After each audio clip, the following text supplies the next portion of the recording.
काय? या एआयच्या युगामध्ये कीर्तनाची गरज काय? पण एकमेव असं साधन सांगितले की मनुष्य जीवाचा या कलियुगामध्ये जर उद्धार व्हायचा असेल तो एकमेव साधन म्हणजे काय?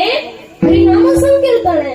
कारण सांगितलंय कृतयेत ध्यायतो विष्णू त्रेतायाम यजतो मुखे द्वापारे परिचर्यायाम कलोत हरी कीर्तनात. असं म्हणतात भागवतामध्ये की कृतयेत ध्यायतो विष्णू. कृतयुगामध्ये सत्ययुगामध्ये भगवंताची जर प्राप्ती करायची असेल तर ध्यान करावं लागत होतं आणि ध्यान काय असं तसं होत नव्हतं. ध्यानासाठी 12-12 तास लोक समाधी लावायची आणि भगवंताची प्राप्तीसाठी प्रयत्न करायची.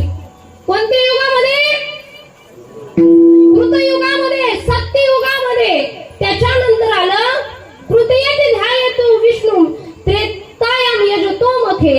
त्रेतायुगामध्ये भगवंताची प्राप्ती यज्ञाने होत होती. नंतर आलं द्वापारयुग. द्वापार युगामध्ये भगवंताची जर प्राप्ती करायची असेल तर त्याच्यासाठी पूजा करावी लागत होती आणि ती पूजा 1 तास 2 तास नाही तर 4-4 तास पूजा करायचे तरी सुद्धा देव प्राप्त होत नव्हते. मग नंतर आला कलियुग. बाबा कलियुगामध्ये लोकांना वेळ भेटणार कारण कलियुगामध्ये मनुष्य जीव हा फक्त काय पैसा पैसा याला वेळ भेटणार नाही. याच्यासाठी सोपं साधन कोणतं असेल तर कोणतं साधन सांगितलंय तर नामसंकीर्तन. कारण तुम्ही बसल्या बसलेही म्हणू शकतात बोलावा विठ्ठल पहावा विठ्ठल करावा विठ्ठल जीवे भावे. तुम्ही चालता बोलता भगवंताचं काय करू शकाल?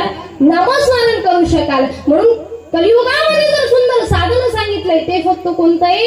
नामसंकीर्तन. म्हणून इथं बसलेल्या सगळ्यांना विनंती आहे लागून या